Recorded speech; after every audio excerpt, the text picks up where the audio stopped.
thank you for coming today in this hopefully nice conference and presentation. As you know, the reason we all are here is there's going to be a lot of changes in our industry, whether it's from things what Oracle are bringing out soon, and also the fact that cloud, on-premises, but also a big thing which is close to my heart, IR35, what's going to happen with it in the future. So today is really about understanding a bit more what's going to happen in the next couple of months. We know it's the whole industry, not just the industry, but the whole economy is changing in various ways. So what I would ask you, please feel free to ask your questions, anything burning out there. From an industry perspective, but also from an accounting perspective, please come and ask. It's good to get the feedback. We are going to record this, and we're going to, subject to everybody's agreement, we will release it. But the best practices and stuff definitely could be good interest for you guys. So without further ado, let's start it, because there's various things we want to really pursue. The other thing also, I'd like to thank Johnny from KMB Accountants. They've sponsored this event. Not only that, but also they are going to be here in workshops talking about IR35, which is going to affect companies, consultants, contractors. So please go ahead and ask the questions. A lot of the stuff might not be covered here today. So yeah, further ado, and if you have any questions, make it very interactive. There's going to be a lot more people coming later on. Try and come the whole day. Try and stay the whole day. Come the whole day. So so without further ado, Hisham, got any few words? No, I think we should start. So thanks everyone to come. To join at this first edition, I would say. Hopefully, we will have a few of them. I know a few of you, so I think it would be really good. And yes, please feel free to ask your questions, whatever you have in your heart, deep in your heart about Hyperion. And let's get started. Over to you. Yeah, sorry. So the first topic is going to be held by Andrea. It's mainly about 11.2. The next coming release. So we hopefully having all the updates from Andrea. Okay. Thanks. Good morning, everybody. I'm Andrea Vassiliou. I'm Director of Product Strategy for EPM in EMEA. And I will be joined in the Q&A part of the session by my colleagues Mark Schumacher and Michelle Schkulenar, which are sitting here in the front. And I'll put their names up when the Q&A session starts, so you know who's in front of you. Basically, I feel this is a little bit of an extension of Oracle Open World, because it just happened. So without traveling and paying for the tickets, you actually get to see what has been presented at Open World. I hope you enjoy it, fresh off the presses. As I said, we have a Q&A at the end, and we'll make sure we answer your questions, as our presenters said. As I will be talking about roadmap, whether that is for cloud or on-premise, we have to put the disclaimer up. I'm sure many of you have seen Oracle presentations before, and you know it by heart. I've done thousands of roadmap presentations. And it was one time when somebody went back and he said, no, but it was said that it was this date or the other date. And I said, it also has a disclaimer. Things change. So from the thousands of presentations, I did have need for this slide one time. So please ensure that you are aware things can change. So what is fresh off the presses? Listening to customers lately, especially those that are on release 11.1.2.4, we took the decision to extend the Premier support for 11.124 for another year. Basically, this will allow you more than 2 years, those of you that are customers and those of you that are implementers, your customers. So it will allow more than 2 years to make that decision exactly. What should we do? When should we do it?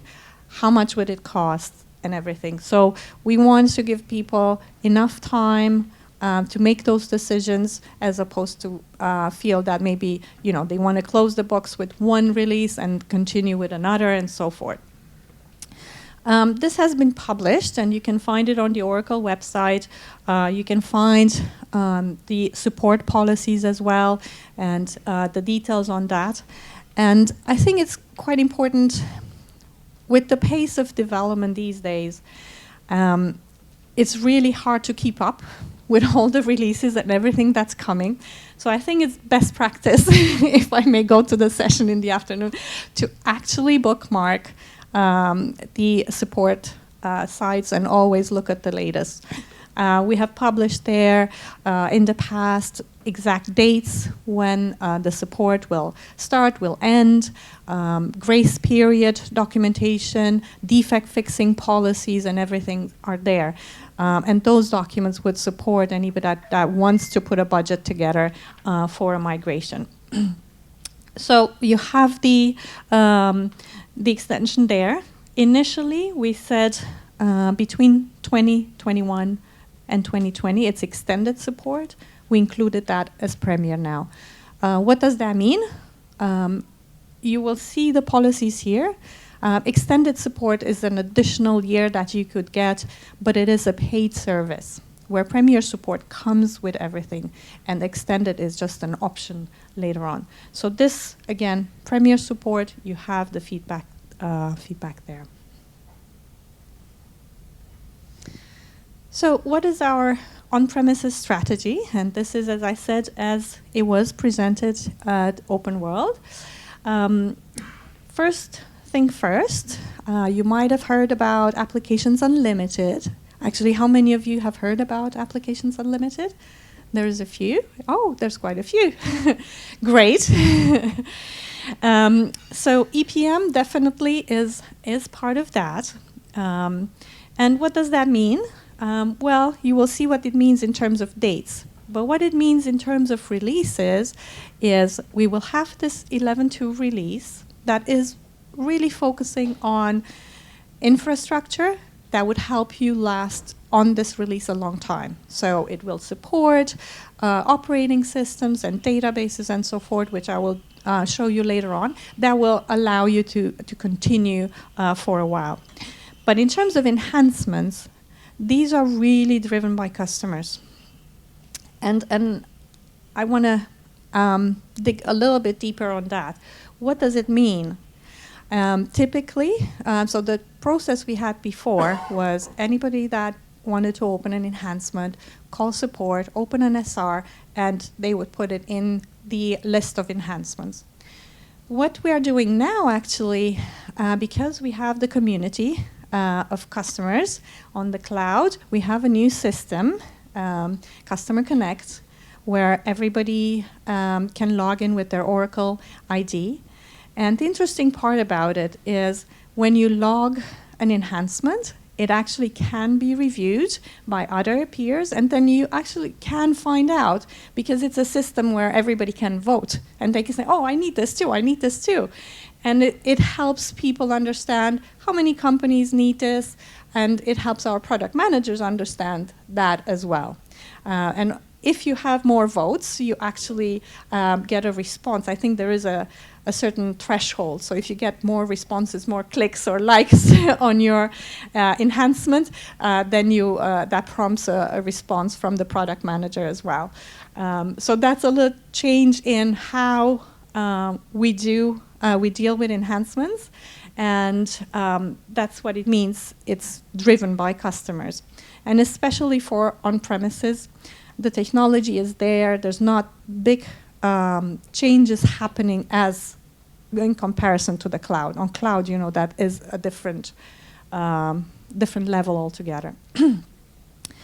After this one major release, a portfolio release, which is 11.2, where all the EPM applications will be included, with exception, and I'll show you the exceptions.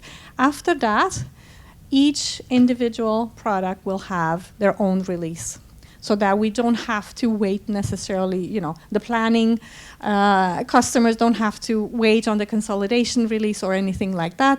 Each product, depending on their path, they would have their releases, and also depending on what enhancements there are as well. So, yes? Quick question on that one. We've seen in the past some of the different product areas having different opinion on things like S-base and what version they support. And with a common S-base, it's impossible to keep all of the products aligned. Are the actual product teams going to start factoring that sort of thing in, so that actually they use and are all compatible with common versions of the common tools like S-base? Yeah, so, well, I actually have a slide a little bit later on on that, Yeah, and it gives the... there is some Q&A session after that, so feel free to ask all your questions after. Thanks, Isha. There's a lot of information coming your way, and hopefully we'll answer your questions. But thank you for that, and especially on the S-base side, we know a lot of users have that question in their mind, so it's coming up in the next few slides. So, Hyperion Applications Unlimited, if you actually need to have justification internally for what that means, documentation has been provided on the Oracle website. And the commitment to customers at this point is that Oracle Premier Support will go for the on-premises applications at least until 2030. And we're saying at least, so we leave the decision open that possibly this can be extended. And we also commit to innovation. And I will show you later on the roadmap for these applications. We're receiving ongoing stream of new features, and we're moving into the commitment from development to be transparent with the roadmap, and therefore this session here, and hopefully maybe more coming forward, and showing you the R&D investment we are making. So, in terms of the benefits we see for the EPM Applications Unlimited, first of all, you will get new features, but not necessarily with a big upgrade after this 11.2 release. So the 11.2 release is the step that then allows us to deliver on this. There's no forced migrations. And that's why we said if you're on 11.124, we extended the timeline so that you don't feel under time pressure. So ample time for future planning of upgrades, budgeting, and allocating resources, and hopefully you agree with that. And we want to also tailor to your enterprise's strategy. So I'm happy to discuss with those in the room that want to have a separate discussion. We had mentioned this, Hisham, as well, in-depth discussion on exactly the strategy. I do this all the time with customers around EMEA, and we'll be happy to sit down with you and walk through the questions you have. And the other point that we're trying to make is to make sure that you actually get more value from the investment that you have made. So we want to stay in touch. We want you to understand exactly where we're going so that you can make the best of it. So what is the strategy moving forward? What are our design principles moving forward? We want to make, and it's very important for us to have the system be sustainable. We cannot have such a long timeline for support as 2030, so another 11 years, and probably be retired by then, hopefully. But we cannot have such a long timeline unless we future-proof the release which is this 11.2 step, and do some level of pruning and grafting, and I'll go into details on that. We want you to have technology that is there for the next 10, 11 years for you. So we want to ensure the decisions we make in terms of what is included is something that can support you for that timeline. So with that said, as I said, 11.124 Premier support extended until 2021. And the Hyperion 11.2 release is this very first big one that everybody I think is anxious to hear about. It is scheduled, and with the Oracle disclaimer, you see the safe harbor statement. It is this calendar year. We're aiming for October, and this is development speak. I used to be a developer. 31st of October at 12 midnight, right? You understand that?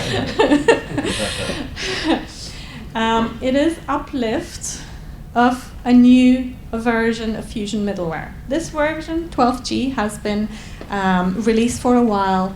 Every application at Oracle is leveraging that technology. The technology group leverages that as well. So it is a very sturdy release in terms of timeline and what we support. So we will do this uplift, and this is the one that allows us to extend the support timeline for such a long period of time. We also do a repository simplification in order to remove any dependencies we have on third-party software. We actually have released that. It was, for those of you that have picked up the patch 900, you probably have seen that already, so it's not necessarily new, but I wanted to make sure you are aware of that if you haven't picked up the latest. And then we go ongoing releases for all defect fixing, third-party certification updates, and enhancements throughout at least 2030. So that continues. So the key announcement, one important one. If you've seen some of my earlier presentations, maybe when we presented with Noel at some point or others, there were discussions about EPMA, and I wanted to set that straight. What the intention is right now, as I said, because we want to have this future-proof, we decided to look away from EPMA and actually start including Oracle Data Relationship Management capabilities. Yeah. From that perspective, there is a migration kit that actually some part of the team also is testing right now and making sure that there's white paper and scripts that are included that help you do the extraction of dimensions from EPMA to DRM and moving forward. Sorry, Andrea. Yeah. Are you going to talk about this option to convert to Classic? Because I've not heard about that. The alternative to convert to Classic, that will be removed. So you will have to migrate the migration kit, use the migration kit, so then to move the dimensions. So there isn't an option in 11.2 to use the old Classic manager? As far as I know, there isn't. So I don't understand. There is? Yeah. You're nodding. There is. Yes. Okay. So let's hold that off for the Q&A and make sure we get it. Can you guys write down some of the questions?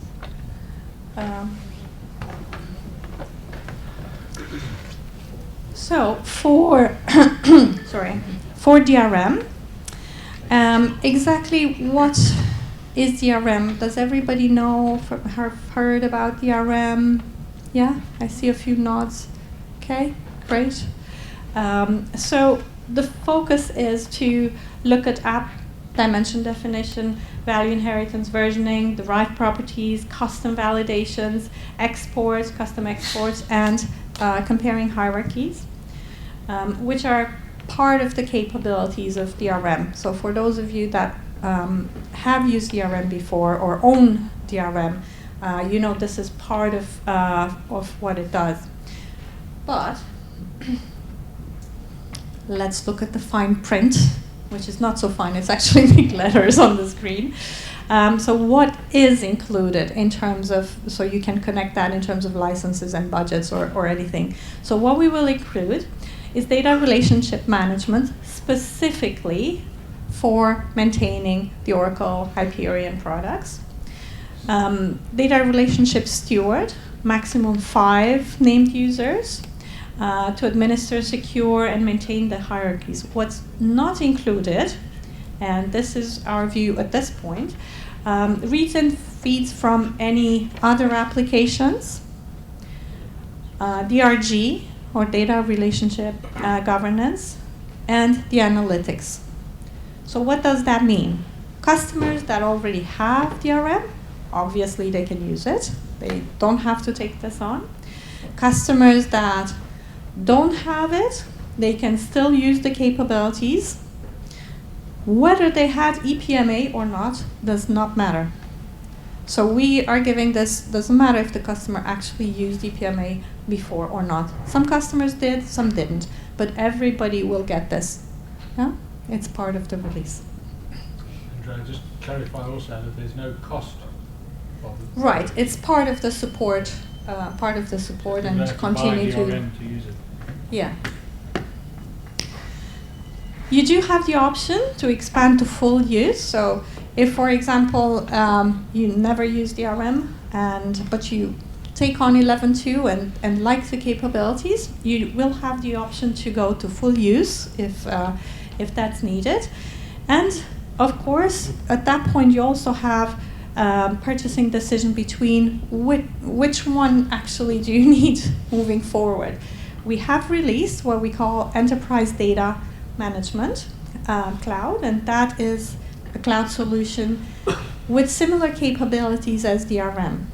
And it does support a hybrid strategy where you have some applications on premises and some in the cloud. So, you know, you can go for either one of them. Use cases that we're including are chart of account maintenance, chart of account redesign, reference data management, master data management, and maintenance of mappings.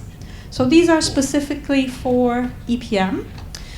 For those of you that haven't seen Enterprise Data Management, the cloud version, the intention with that is not to create yet another MDM tool, but to allow customers to start with a use case and build on that.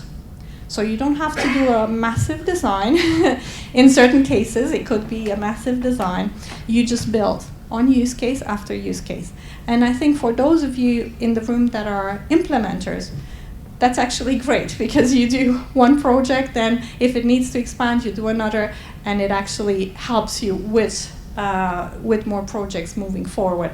So it is an investment that, in a sense, keeps giving back. So the customer doesn't need additional licensing, but I mean, depends on the user base. If they have more users, they obviously have to license them. But in a sense, in terms of capabilities, you start with one use case and you can build on that. And it shows a quick return on the investment as well for this particular step. So let's look a little bit at the details. For those of you that are just users, this might be too much. For those of you that are implementers, this might not be enough. I'm trying to cover two aspects here, and as best as possible. So first thing I want to say is, if you need more details, obviously the certification matrix will be published, and just for like any release that we had before, you will be able to see all the list of certifications that we offer. So, coming to the S-Base question, to the gentleman in the back, Oracle S-Base 11.124 will be the one used for 11.2, and uplift to S-Base 19C will be available at a later stage after certain validations are done. So hopefully that answers your question a little bit. The repository simplification we have the change that I mentioned that went into the the patch 900. But basically, we replace foundation services with a simpler relational database repository and content migration for FR workspace to RDBMS as well. Yeah. Is now an Oracle Space version 11.2 rather than Is there, sorry? an Oracle Space version 11.2 to be used with EPM 11.2 as opposed to 11.124? Sorry, I didn't get that. No. I didn't hear it. The first statement says Oracle Space 11.124. Oracle Space 11.1.2.4 will be used for EPM 11.2. Yeah. Isn't there an Oracle Space 11.2 version as opposed to 11.124? Yeah, so a while back, Space went into a different release cycle than EPM because it was used in ERP solution, in Fusion Accounting Hub, in other solutions with BI as well. So we couldn't, the EPM numbering system is the EPM numbering system where every other product has their own. So Space at some point went, for example, and they're doing 19C, which is 2019 release C. So it went to a different numbering system just because it needed to support multiple releases from different applications in Oracle. So the next release is 19C, and that will be uplifted, and that's on the roadmap.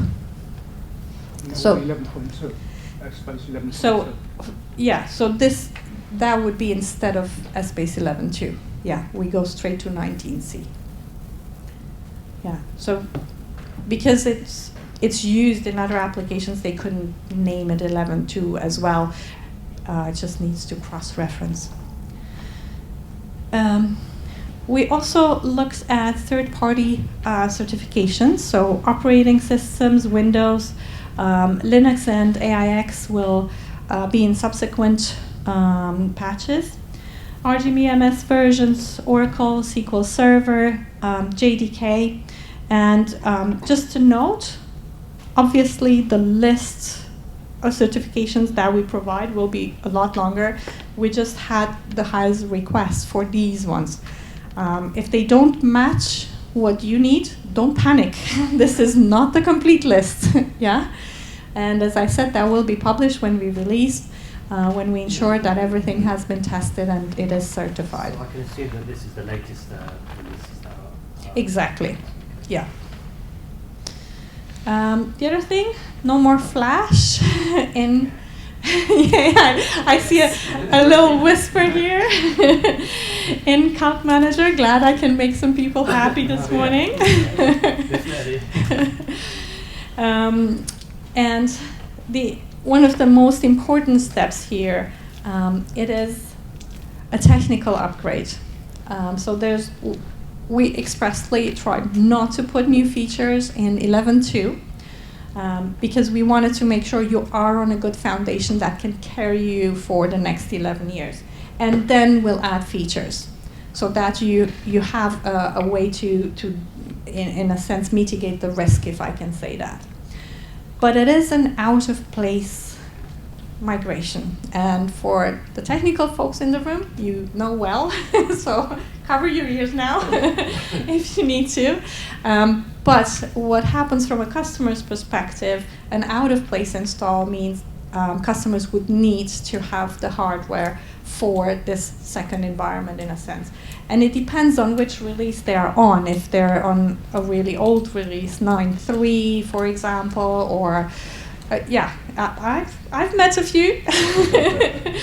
Then, because the application and because the technology changed so much, they might need to do a two-step upgrade, or maybe they consider going to the cloud at that point, because it can get complicated.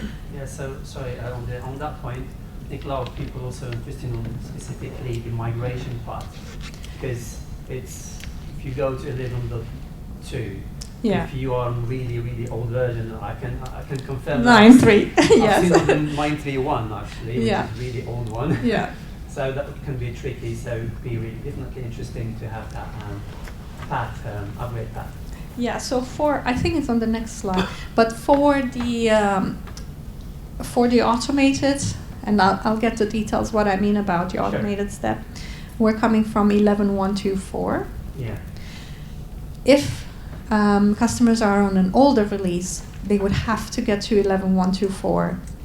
I mean, you can, technical people in the room have done all sorts of LCNs and things, you know, but the intention is to make sure that everybody comes from that release. And why is that in particular? Because if you remember when we released 11.1.2.4, especially for HFM, part of the middleware had been replaced with Oracle middleware, and it gave us the capability to run on different versions of operating systems, including Unix and so forth. So that was a big technological change that also meant we had change in how we save the data on disk and everything. So we want to make sure people have that one change in place until they make the next step. So enhancements will be delivered through a series of features in subsequent patches, so 11.2.x. So the migration process, the out-of-place migration, what we have, the high-level flow is installing 11.2 on hardware that supports the prereqs. So you have that, you will have that list at release time, and then use LCM from 11.1.2.4 to migrate application artifacts and so forth to 11.2.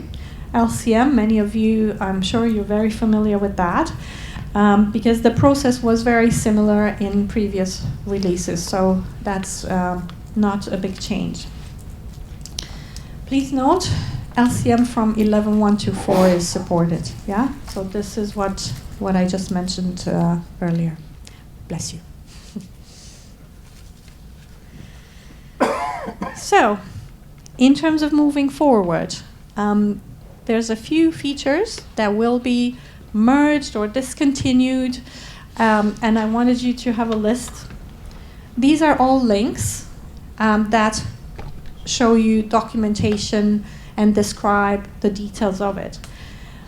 Because not everybody has everything. I'm not necessarily going to go into detail of each one, but I want you to be aware. I even had a question this morning about interactive reporting, a customer that is still using that, although some of you are well aware that has changed a while back, the same like web analysis and so forth. So I don't think there would be surprises here. I think one area that I wanted to point out, we had a product called Crystal Ball. I don't know how many people used it. Anybody knows about Crystal Ball? There's a couple. I think all the implementers know about it. Well done. That will be replaced with predictive planning, so the capabilities are not going away, but we include them as part of predictive planning.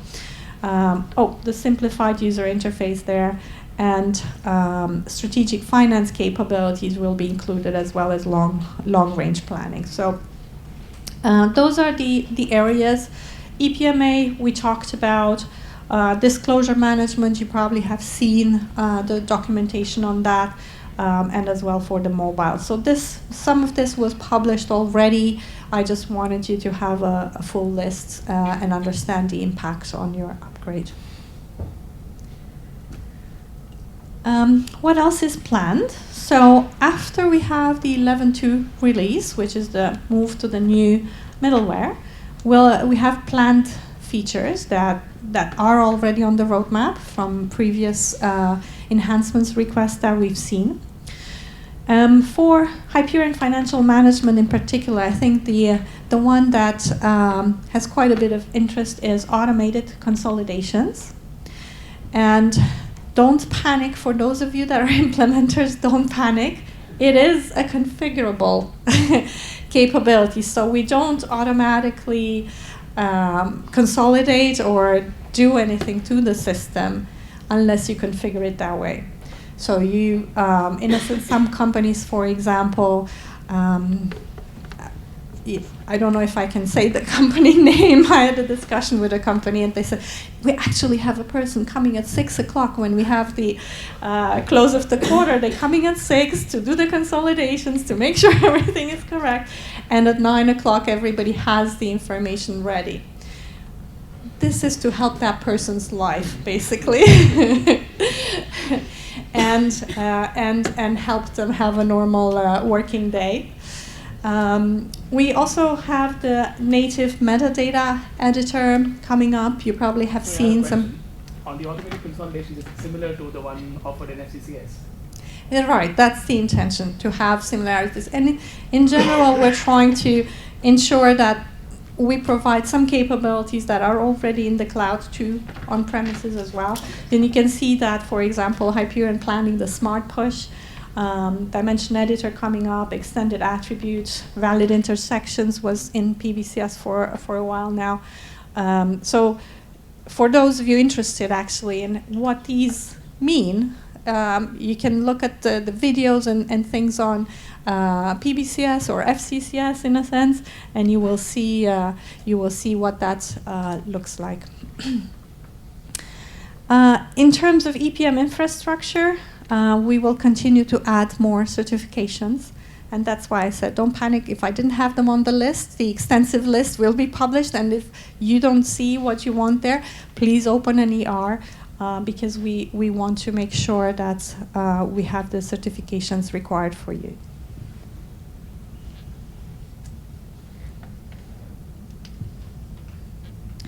So what does really the roadmap look like for EPM on-premise?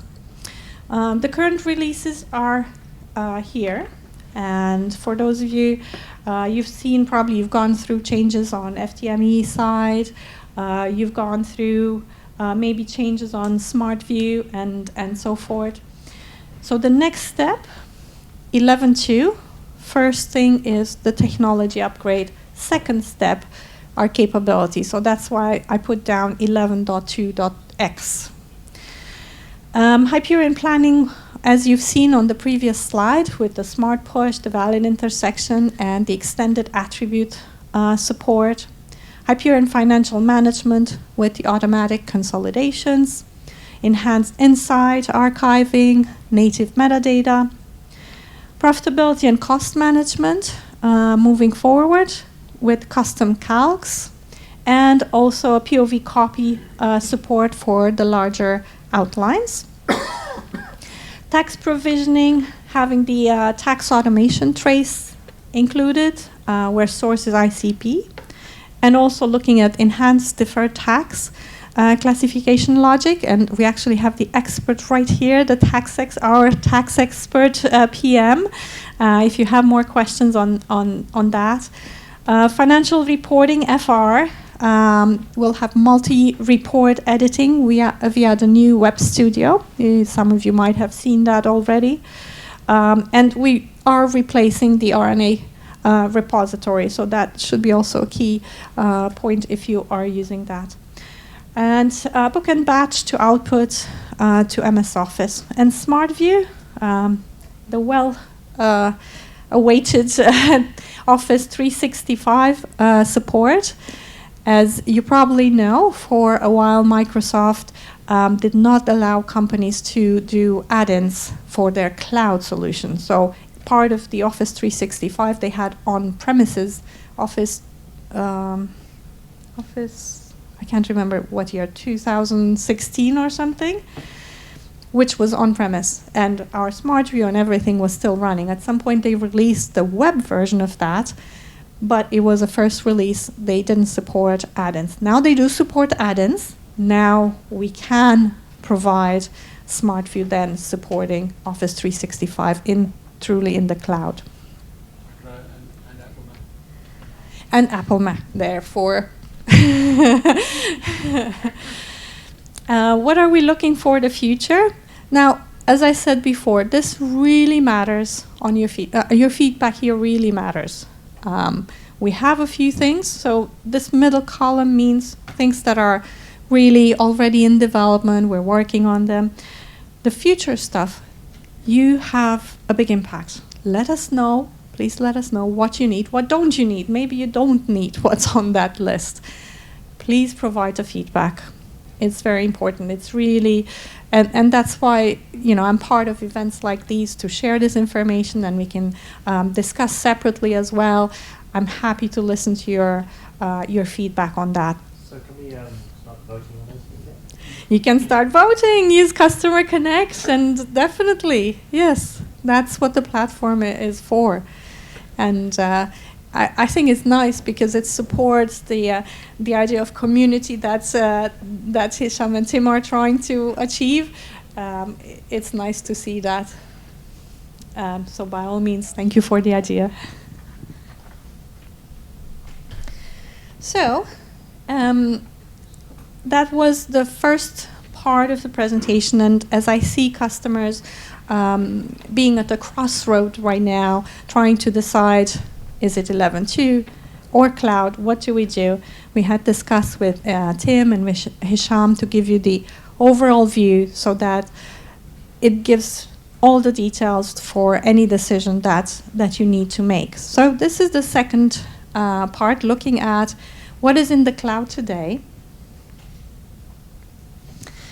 And just a quick status where we are.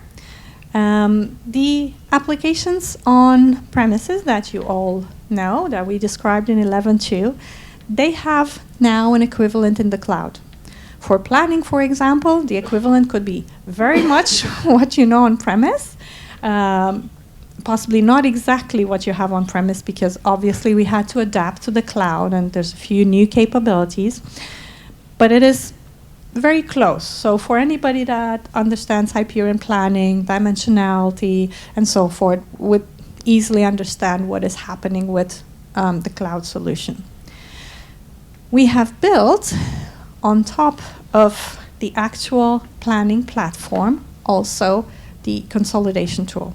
We felt that the technology, I think Hyperion's technology for planning has been evolving for the last 20 years. All the enhancements, all the capabilities, all the testing that went into that, and the fact that we could easily take it to the cloud were the determining factor to actually build the consolidation, the close with confidence aspect also on planning.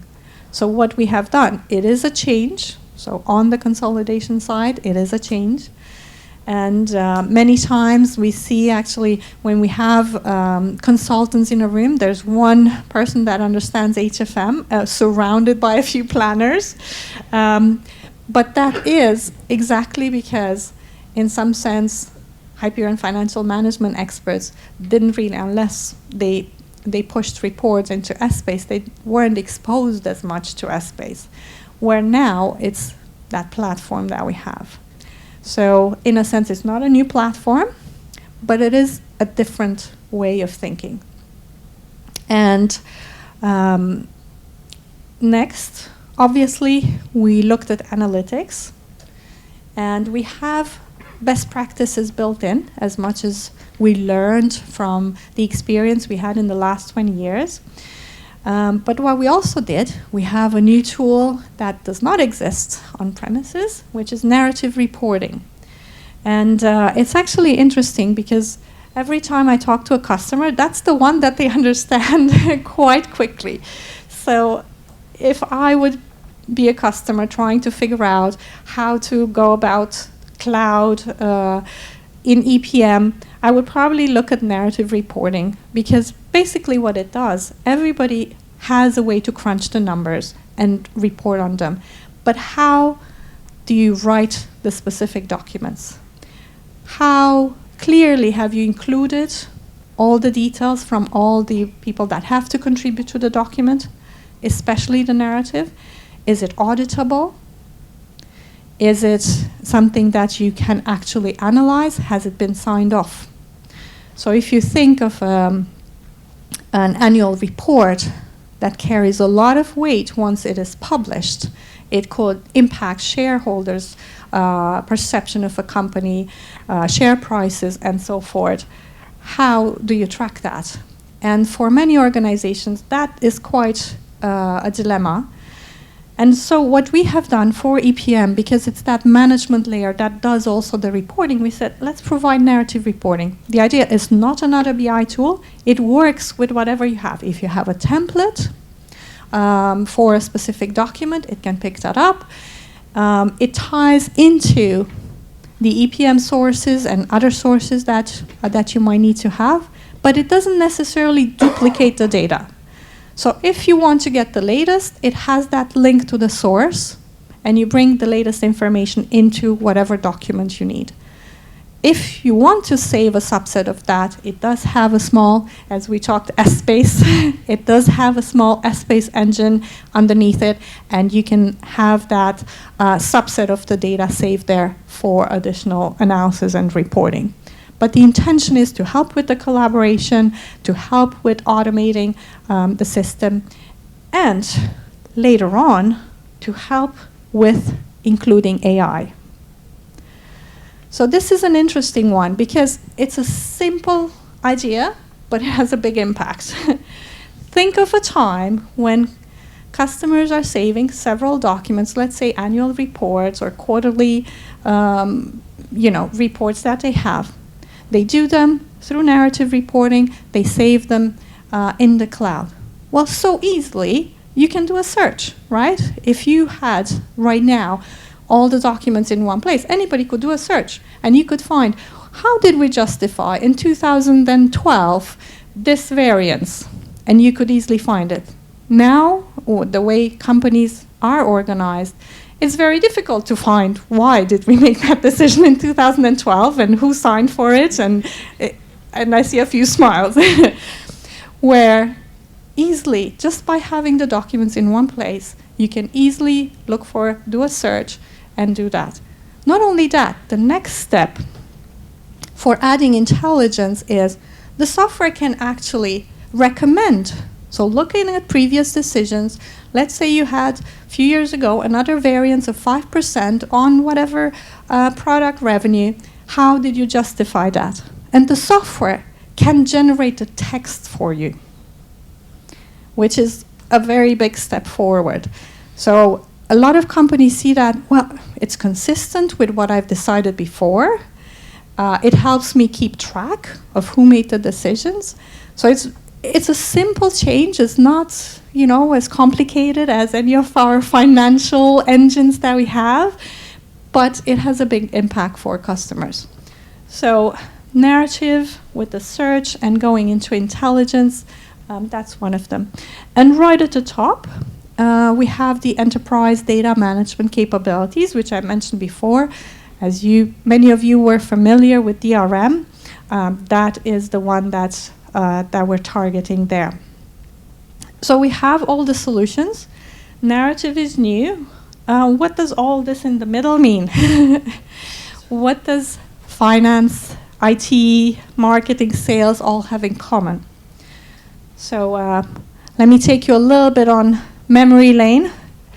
I remember years ago, we were talking to an HR team about planning, and they said, those are great capabilities, but HR at the time didn't have a budget for software. Think about 15 years ago, different world. And especially not for managing their finances. And they said, yes, that's exactly what we need to do, but we're doing it in Excel because they didn't have that budget. Now, with a subscription model, with the cloud strategy, for them it's very easy to pick up. They need the same capabilities. It's just an easier way to buy into that. So obviously, we extended planning to operations. We released a solution for IT, financial management, which is a combination of planning and cost and profitability management. We also just released a solution that links into HR. We call this strategic workforce planning, and it allows you to do those important scenarios that have long-term impact and high value. And for example, I was discussing with one of the UK public sector organizations here, and they said, well, can I model Brexit? And I said, well, the software would allow you to play many different scenarios, but it won't necessarily tell you which one will be the one. But the intention is there are really important questions that companies ask themselves, where, or public sector organizations. Where do I have pockets of employees? Who would be my next employees? What do I need to enable these people? Do I need infrastructure? Do I need training? Where is this community and how can I do it? So it's really long-term plans that they have to put in place. And that's really the capability with strategic workforce planning. It is a planning application, but it's looking at long-term decisions. And what also did we release? We just released sales planning, which deals with the sales teams and how they're planning and how they're forecasting as well, tying obviously each one tying into the corresponding HR or CX solution. And before I forget, the capabilities are there, but we also introduce best practices. So we have learned from all the years that we've been doing with Hyperion and then Oracle that customers use these applications in a certain way, and we learn from that. So we've built in specific best practices, which you can customize or not use if you don't need to. But we also took this configurable kind of idea to the next level. So as much as possible, when we have a new release, we actually put the enhancements as a checkbox. So for implementer, that means whenever the customer is able, when they have the time to turn it on, they turn it on and they start using it. So it's not forced with the release. As much as possible, we make it a configuration, a setting, so that you can turn it on when it's needed.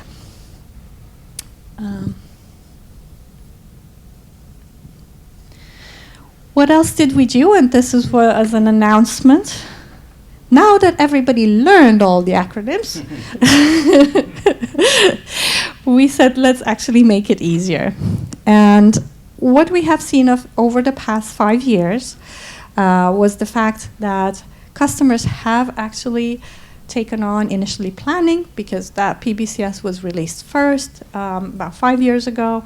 Then they took on narrative, then they looked at FCCS. So it's almost as we were releasing more cloud services, customers were taking them on. And right now, we do have customers that use EPM. They really use multiple processes within EPM, and they're EPM users. So what we did, we said, okay, let's forget how we got historically here, and let's make it easy for customers moving forward. So we have put together what we call the EPM cloud service. So it's one, and we have different processes underneath. So that would be planning, consolidation, and so forth. But customers should feel, and users should feel, they're an EPM user. They should be able to use any of it. What happens under the hood? We have 2 versions, and here I mentioned Enterprise Cloud Service and Standard Cloud Service. So let's take a quick look. What does it actually mean? So we have per user pricing for EPM. So you're an EPM user, no matter how many planning applications you use, or if you use planning and consolidation and narrative and profitability and cost management, if you're the same person, you're one user. Yeah. So we don't count, double count, or anything like that. It's one user. But there is a difference between the standard and the enterprise version. And where is the difference? The difference is a little bit in the details. We do realize that some customers, there may be smaller organizations, and they just need one business process. So under standard, they can turn that on, and they have that one. When they are ready to move to the next, they pay the activation fee for the next one. But there is a level of change in terms of what customers are getting for enterprise. And this is really, I provided the details here because I see the majority of customers looking at this rather than standard. To be honest, I mean, this is what I have seen, right? So for planning, for example, we will have 3 process types: custom, module-based, which are the modules that you know about and more to come. And there's also something called free-form, and I would dig into that a little bit deeper because it has, I think, quite big impact. Scenario, or strategic modeling, as we called it before, is included. We have the hybrid BSO cubes and ASOs, and I'm going to show you exactly the numbers because I know a lot of the implementers are looking exactly how to leverage each cube. And we also obviously have Groovy support. Yeah. For account reconciliations, we include transaction matching. For FCC, we have the default and custom consolidation calcs, support for complex structures, integration of close manager with other Oracle products, narrative, which includes disclosures, EGM, profitability and cost management, and tax. And I wanted to give you actually on the next slide here, you have a little bit of a list of the number of cubes you're getting, but I have the upcoming slide that actually tells you the differences. But before I show you that, the standard, where is it different? It includes ePBCS. Careful, not PBCS. Everybody gets ePBCS. You do have scenario modeling. You have 5 seated hybrid BSOs and 1 seated ASO and 1 free. So depending on what version the customer is, if they're on PBCS or ePBCS, you could bring them into and leveraging all the modules. And then for anything else, you also have the free one. But the maximum is 8 cubes. Yeah. So in certain cases, it helps, but you have to ensure that it actually works for them. We have companies that actually have a lot more than that, and they say immediately, we'll go to enterprise. That's that. But as I said, we offer this solution as well for companies that for which this works. What it excludes, custom planning is not there. Free-form planning, which is the new innovation that we introduced over the summer, is not there. You cannot customize the Groovy scripts for the implementers in the room. Pay attention to that one. So you can run Groovy scripts, but you cannot customize them under the standard.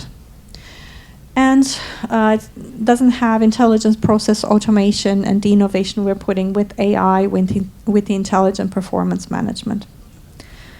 And you can see further down on transaction matching. Okay? So in terms of making the decision, I thought, because I'm getting this question very often, how many cubes do I have? How many can I use? Are they seated? Are they unseated? I put this table together, and this actually was shown at Open World as well, and it gives you a good understanding from a technical perspective what you are getting. But one thing I want to mention, under Enterprise, it is not limited. So the intention is, if you need another planning application, you get that at 0 cost. So what you pay for Enterprise in the first place is a little bit higher, but then you can just ask for activating another environment. So for those of you that are implementers, this is very important, because if the customer has bought Enterprise, you can start spinning planning applications, and it doesn't cost them. They just add to that order and say, now activate another environment. So this is not the limit. It's just first step. If you have ordered Enterprise and you have 1 user, what are you getting? Yeah? When when you want to activate the next one for enterprise, there is no additional fee. For standard, as I said, there is an activation fee. This is what we had for the legacy. So you see why we have added PBCS under this category. PBCS had 7 cubes in total. So we wanted to tie that into one that is actually even better. So coming from PBCS to enterprise, you can take more cubes. Just a quick question. What's the main differences? What are the main differences between PBCS and EPBCS? So you would get the additional modules in EPBCS, and you have to understand they're preceded. Some of these, that's why I made a difference here, open cubes and module cubes, which are preceded. So those have a specific structure to support any reporting and dashboards that we provide out of the box. So what we did with the cloud, we have a component that we didn't have on-premise that shows you basic reporting and dashboards out of the box. So when you start building a planning application, you can look at the reports right away. It's not a second step. You can change them later on if you want, or create new ones, or scrap them all, whatever you need. But the intention is to show you a quick result. It gives you a good idea. If you want to expand on that reporting, you can. It's not a problem. But out of the box, you will get some reports and dashboards. And in order to create those, we have a structure. So if you put the accounts within, and it's very top level, it's not, we don't force you in a very specific structure. But if you put your information within that structure, it automatically generates these reports and dashboards. So that's why these, in a sense, we call seeded, the seeded cubes. So they have a structure in there that you can leverage for reporting. So what do we do with the cloud? So we have common technical and functional components. I don't have a slide for one that is actually quite interesting. For those of you that are familiar with on-premises, we are able now for the cloud to combine different tasks specific to a user in one interface. So the customer doesn't have to, the user doesn't have to know, oh, I'm in PBCS now and I need to go to, or I'm in FCCS and I need to go to TRCS, and what is the process, or from planning to reporting.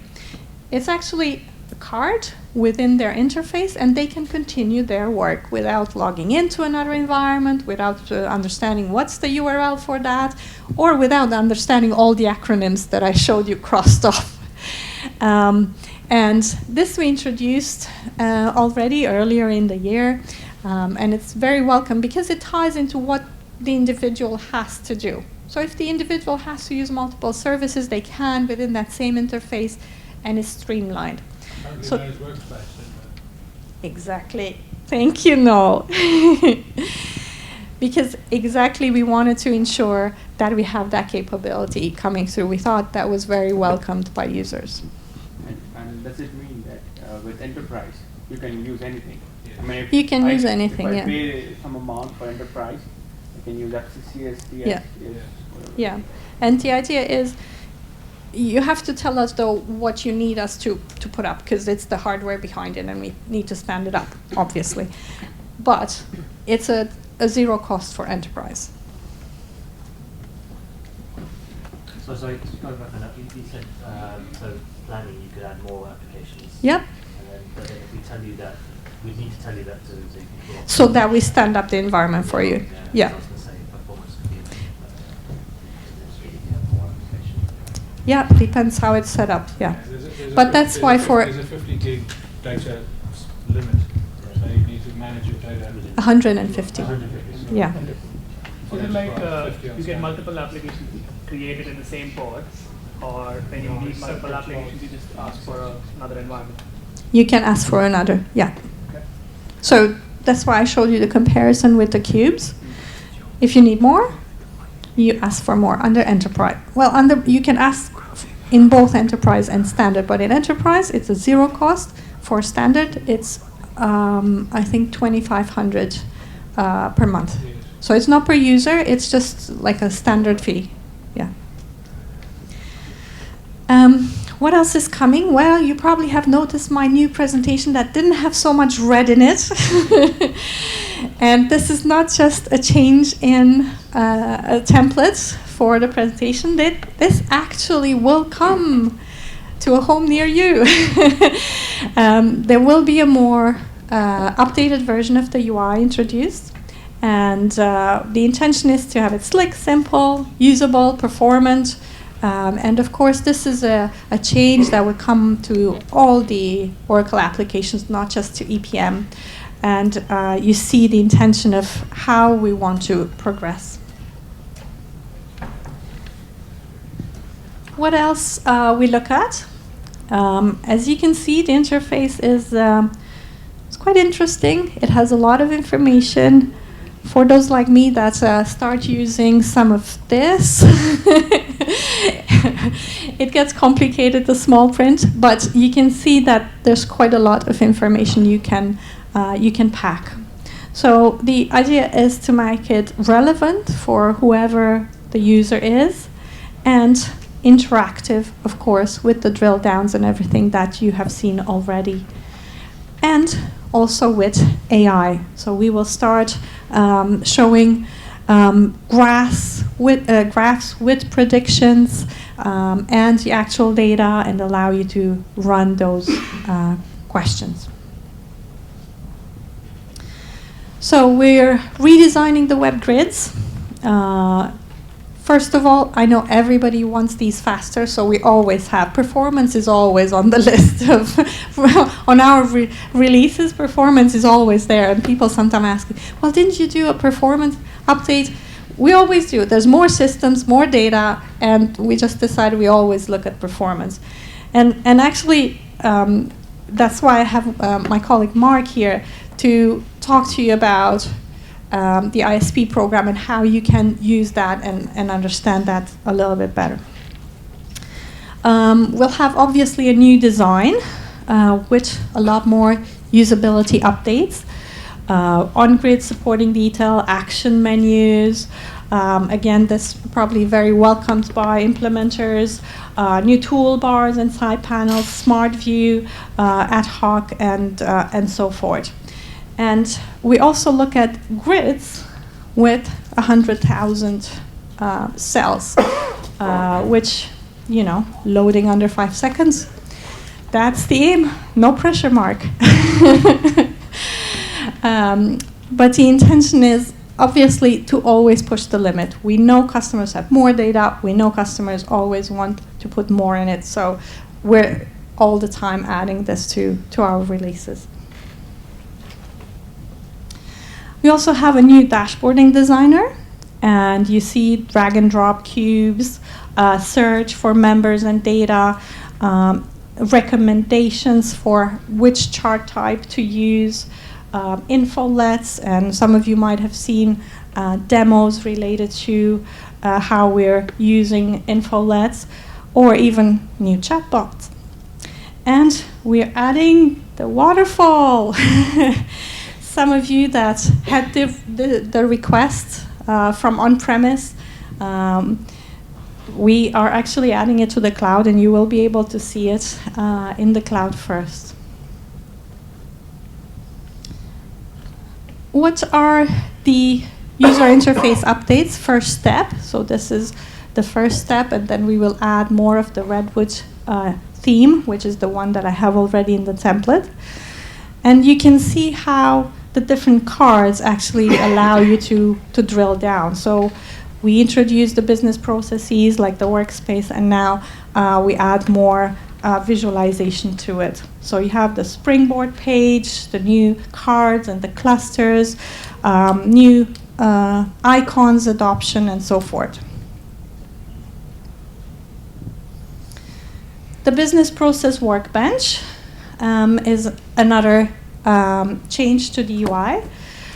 To work across tabs, to be able to work in tandem with artifacts across applications as well, and also using a split window.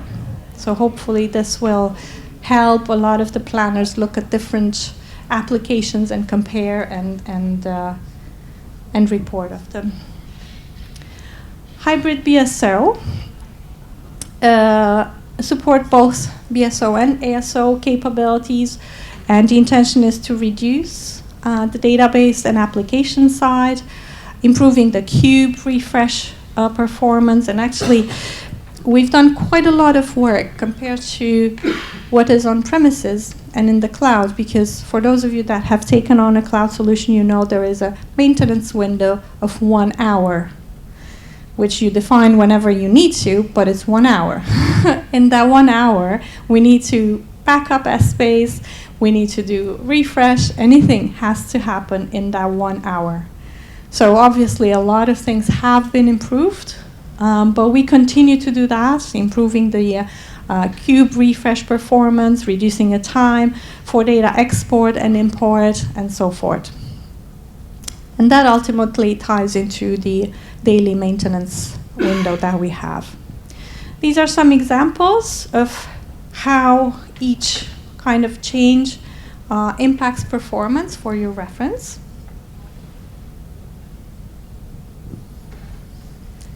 In terms of data maps and smart push, currently BSO to BSO/ASO compatibility, picking up release 18.1, planning to strategic modeling, push strategic modeling to planning and reporting. And on the roadmap, we have scenario model, the scenario model. So as you might remember, the strategic finance capabilities were in a sense separate from your plan. Now they're getting a lot tighter, so that in terms of executing on a long-term plan, you tie a lot easier into the annual plans. And we have also support coming on the roadmap from ASO to ASO/BSO cubes combination. In terms of slice definition, and I don't know how many folks in the room need this, but in a sense it would be moving forward towards predictions, cross-dimensional security, exporting data, obviously more on ad hoc dashboards and reports. So this is in order to allow you to have that combination as a slice. Another interesting one that customers are asking for today is the pod-to-pod LCM. So especially, as I said, now there's enterprise pricing and people start using more. We would see the need for having pod-to-pod LCM more than before. So that is on the roadmap coming up. Being able to replicate artifacts across distinct environments, execute through Groovy business rules, and automate that peer-to-peer push as well. And how many of you are familiar with Groovy? There are a few. I actually, until our developers started talking about it, my first thing was Google Groovy. It's like, what is this Groovy thing? And I found it, I was a developer, long time ago, I was a developer. And I think I had forgotten everything I knew when I Googled Groovy. But looking at the language is fairly easy to pick up. I think for any of the consultants in the room, it shouldn't be a big stretch. As I said, I'm rusty in developing stuff, and I was able to understand Groovy. So it's an easy way to use it. Sometimes we have end users actually leverage Groovy as well. But we do have companies that do extend even the forms with Groovy and do a lot of customizations using a combination of Groovy and the REST API. So we will improve the end user experience with rule-based formatting, hard validations, data quality, complex tasks, and of course, looking at performance again.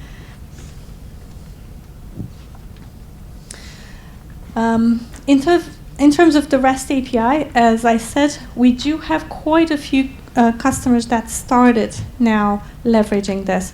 And at Open World last year, for example, there was an interesting presentation that was done by a partner in the US, but it's available to anybody. And they showed a very interesting case how for public sector organizations they had a specific requirement.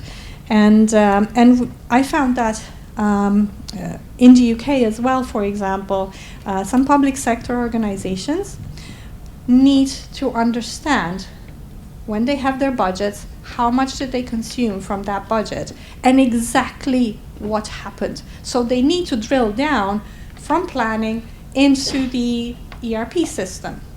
We can do it. Cloud, ERP works, but it's quite a few clicks. These are not users that are familiar with many software applications, and I think it's 7 clicks until they get to the data. And we were told, can we have less clicks? And I'm like, 7 is not that much. But for somebody that doesn't necessarily, or if they have to do it very often during the day, 7 clicks are a lot of clicks, and they were right.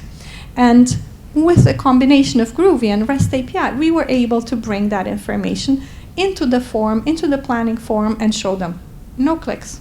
Just look at the form. Yeah. So it's quite an important point that I want to make for anybody that looks at an implementation and wants to do customization.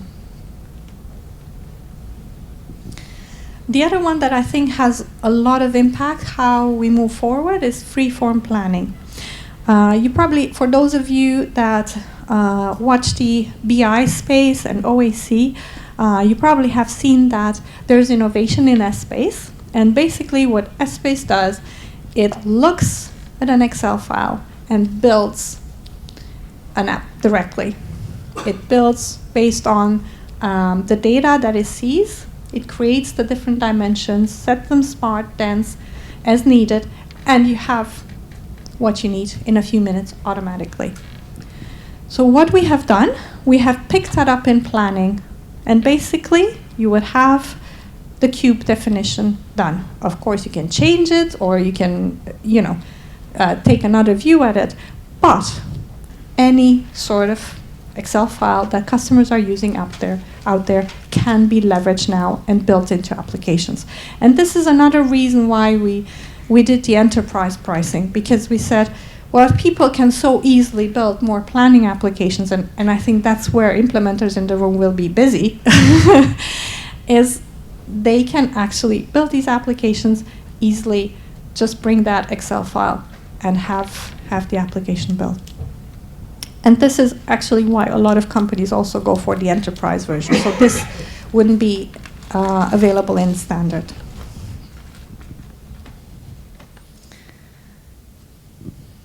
And I think I've described here all the different opportunities. I'll go straight to Smart View as well. I mentioned before the Office 365 web support for EPM Cloud. New features, a few that have been added. The multi-grid, that is an interesting one. Submit without a refresh. In-sheet point of view. Member alias in separate columns, that's coming up as well. In terms of web parity, the navigation flows are also quite important.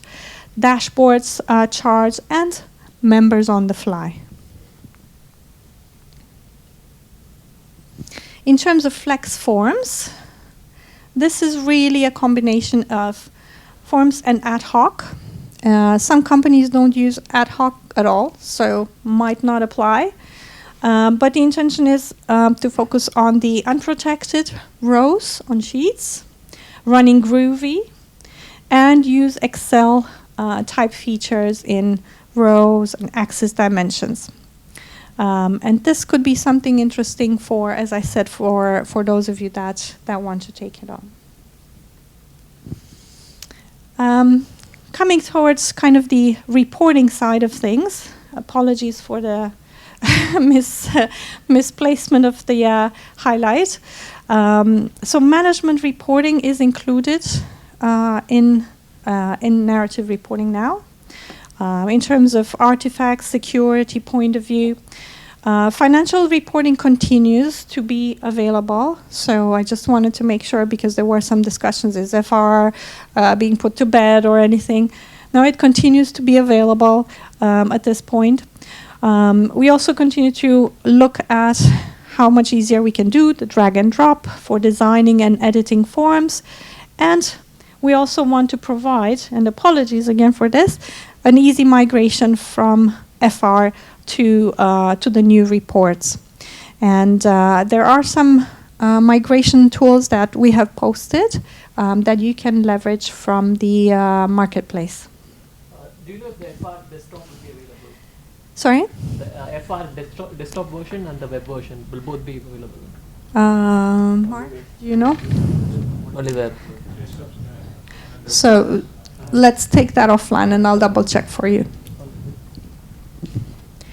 So what does this all look like? No surprise really in terms of what can be achieved in terms of the migration. And as I said, these tools, you can see migrating reports, how that works, and how we make it available.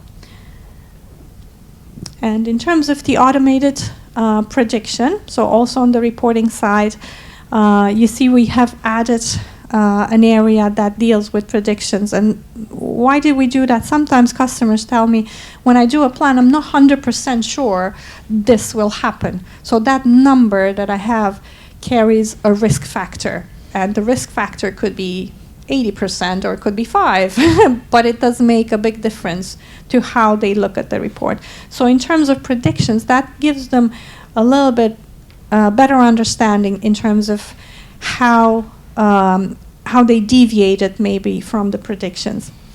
We did have these capabilities, as I said, in Crystal Ball, but we found it was difficult for customers maybe to adopt them. You really had to understand what type of prediction you're doing and everything. So now we actually reduced, I think Crystal Ball had the 13 types of algorithms of how to do predictions, and we picked one that is the most likely one and provide that, so to give you an initial step, and then if you want to do more, of course you can.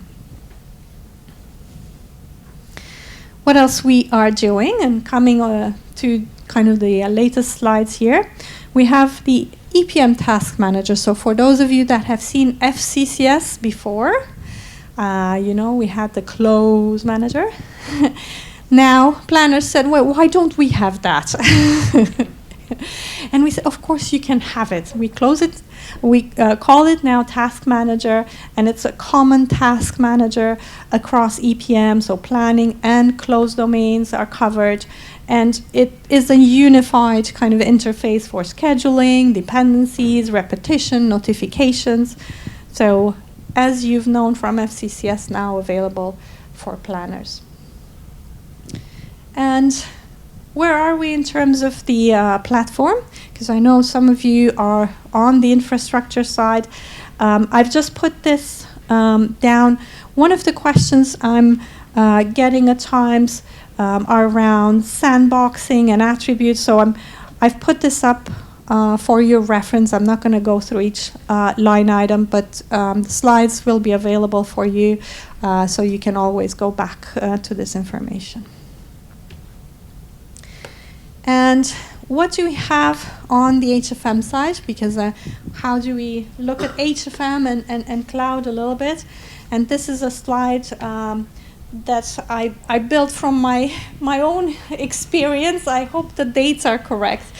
But the intention that for this was to show you, okay, we've developed HFM for the last 30 years. So all that is built in. Over time, we did we had different engines. Some of them were even, you know, if we go way back, no, some of them were patented methodologies. No, I'm saying that because he has a much better history slide than I do. And over time, we released different components. We did an acquisition. We released Financial Close Manager, SDM. And this is really everything. All this work that we've done in the past 30 years is really what we use for the cloud. And you get that in the cloud now. And over the last few years, we added a few more capabilities. So I wanted to give you an understanding, where are we today with HFM and FCCS? And this is just over time and at the high level, how we got there. And I think we have a session, Luca, right, later on to drill a little bit more in the details, so I won't steal your thunder. But a couple of things I want to say about the design principles for financial close. Really, we took a holistic approach. We thought this change to a new technology is a time where we actually want to make certain things better and learn from the last 30 years. So we added pre-built capabilities. It is powered by EPM Cloud. As I said, it's developed for SaaS. It's part of the planning platform as well. And at the high level, in terms of consolidation capabilities, we do have all the major ones, right? And these are a few that I'm naming here. You probably have others that you want to look at, and by all means, we can do more discussions on that. But I just wanted to put it out there that in terms of key capabilities, all the major ones are there. What about beyond consolidations? Well, I think this list kind of summarizes what I showed you initially with how historically it has been built. But we added new capabilities like country-by-country reporting. We added reconciliation compliance as well. So there's new things that we're continually improving. We have added XBRL support and new tagging mechanisms, and that supports some of the reporting and external reporting as well. And before we go into the ISP, what I wanted to show you, some of these migration tools from on-premises to the cloud are on the marketplace. So you can take a look at that. You can see this one is a screen capture for Hyperion Financial Management to Cloud. And you are able to see that. And also for the reports. So we have also the reporting bit. So I think this is the part we're going to switch a little bit over to Mark and go through the ISP program. So what's the impact? When do you actually do it? How can we help you with that?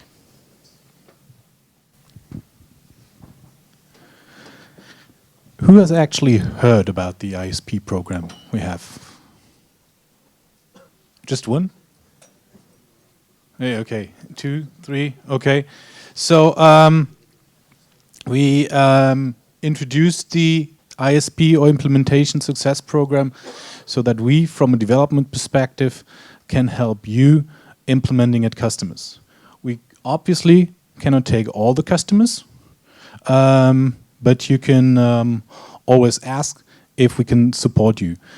And the ISP program consists of a couple of steps we go through.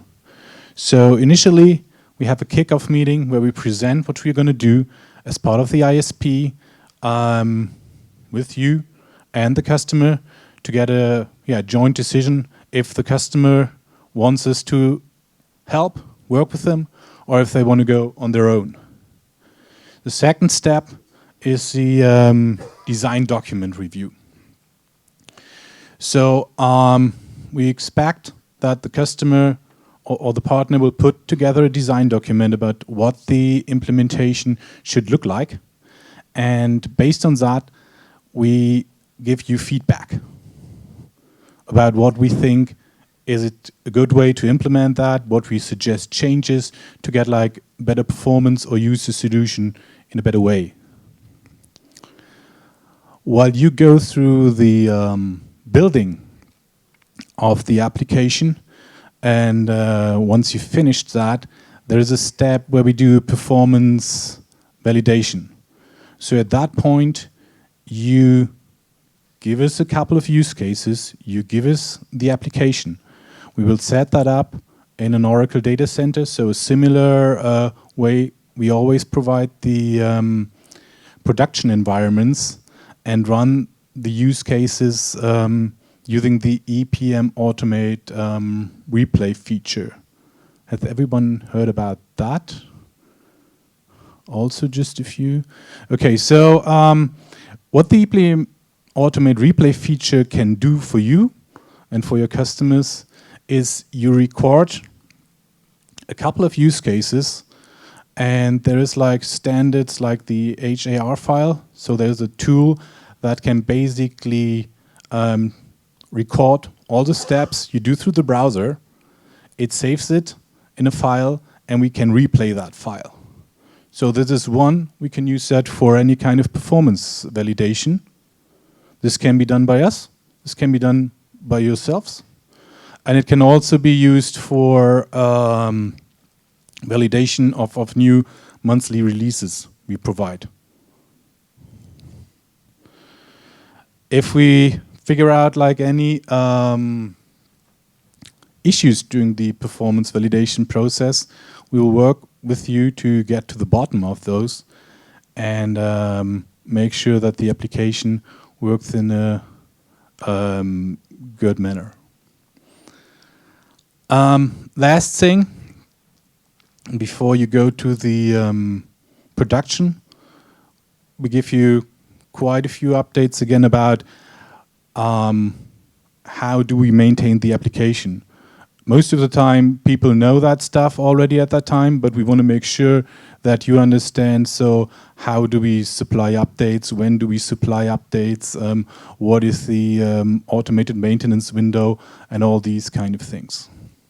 The design document that is provided to us will be reviewed in about 2 weeks. That's the target we have.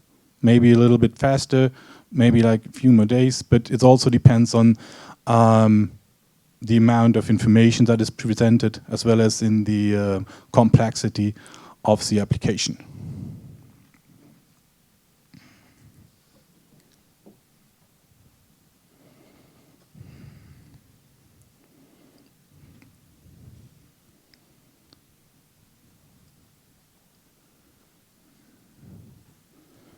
So the performance validation, once we have it, we're going to set that application up in our environment and run those use cases for you. So it's one thing to note here about that is right now we can only use anything that is done from SmartView. So that is like a little limitation here, but most of the use cases we have, like opening forms, running a consolidation in FCCS, triggering a rule, that all can be done from SmartView. Yeah, finally, as I said before, you get a report about the testing we did, and in case of the of any issues where we see like long-running stuff which we do not expect, we will look at that issue in our root cause analysis process, and together we will get to the bottom of it to make sure the application works as expected. Last step, once we went through the review, we did the performance evaluation, we're going to talk to you about making sure that you understand the change management and all the processes that are coupled to that.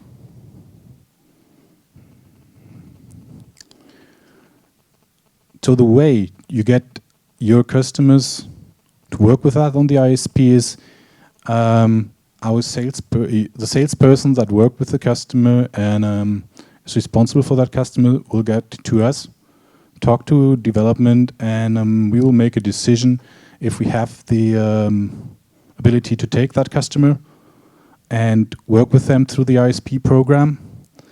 And yeah, then we get together, present whatever we have here, the according information for the solution in a kickoff meeting, and get to a joint agreement if the customer partner wants to work with us or yeah, wants to go on their own.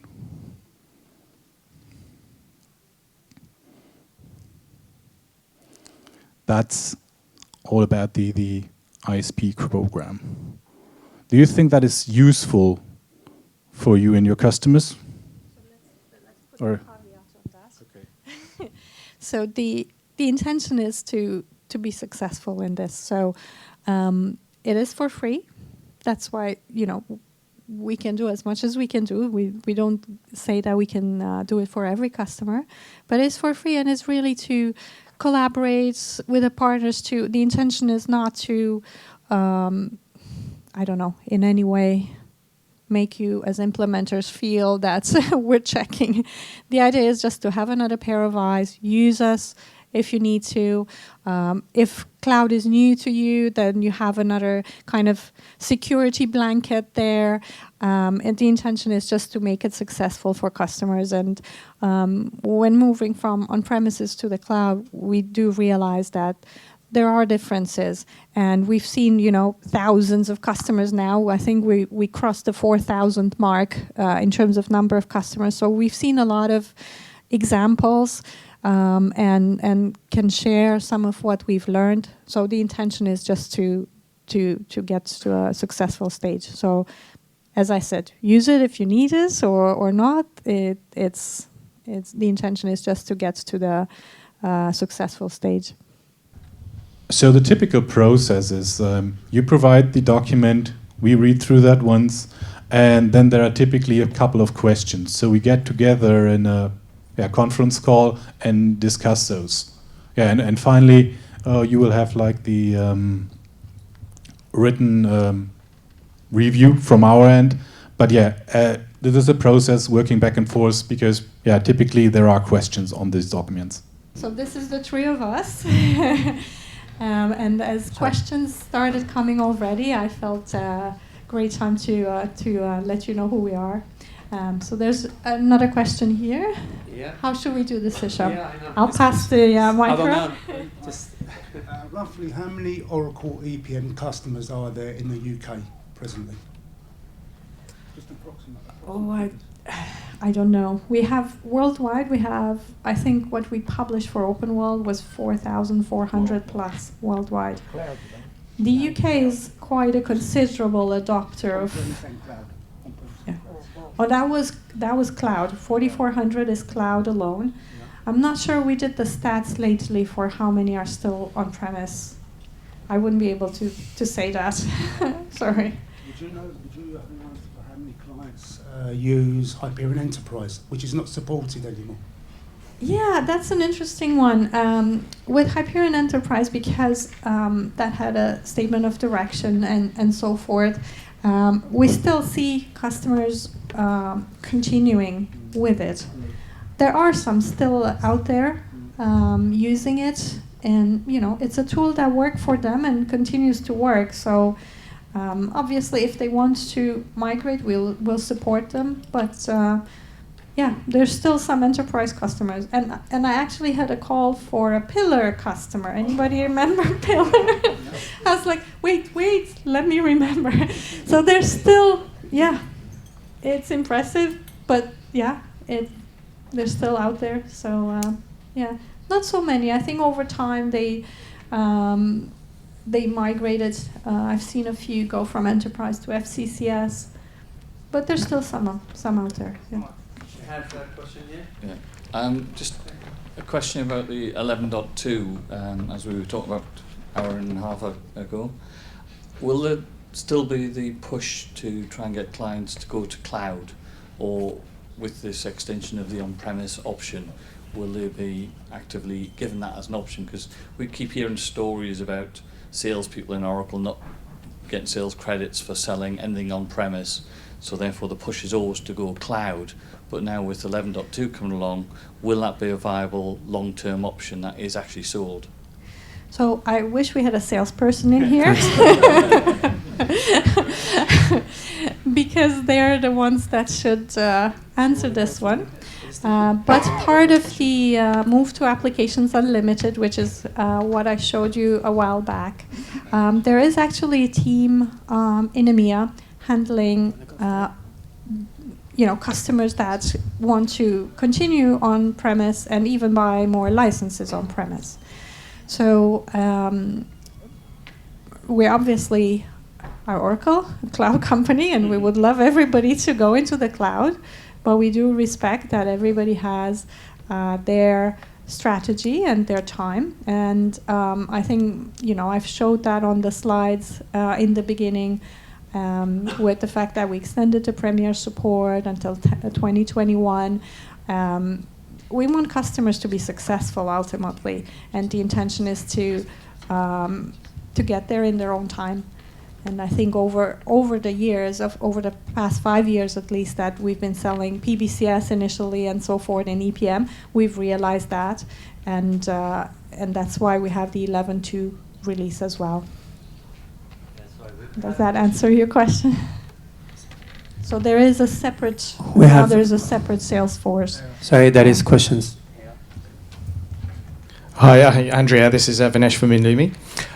Just along the lines of what Dave was talking about regarding the 11.2 release, we're about to launch a campaign on 11.2, taking a lot of the collateral that you've provided and we've had previously from Rich Wilkie as well. Not to put you on the spot, but there's been several delays with the 11.2 release. So we've been told April, then June, and then September, now October, and then you've got your safe harbour. The latest I heard from Rich was that it would coincide with the Oracle Open World conference, but it didn't happen. So how confident are you that 11.2 will get released in October, or are there still some checks or some validations that Oracle are doing that could delay it further? Well, I think at this point we are really in testing, and we have certain criteria for a release. And when they pass, they pass. The intention is not to provide software that, because it is such a step forward, we don't want to have, bypassing any of those rules. So we have the rules for release, and we are diligently going through them. At this point, as you saw, even from the slides from Open World, we're saying this calendar year, in brackets October, and I mentioned the last day of So at this point, this is what we have, and that's why we discuss with users like you and communities like you. If there's anything new, we'll let everybody know, and we keep in touch. So that's one of the reasons why I wanted to be part of it, and thanks Tim and Hisham for including me, just to stay in touch, provide all the latest, make sure everybody is aware. But for now, I don't have any suggestions of delays or anything. Okay. Thank you, Andre. We have another question here. Hi, it's Dan Bryant from Barclays. I just wanted to go back to a question that was asked before about EPMA. So on the slide it said there was an EPMA to DRM migration kit, and it said convert to Classic as well. So I wasn't sure does that mean we can either go to Classic or use the migration kit? So for this migration, the plan is, as it's not released, it's a plan, so safe harbor applies.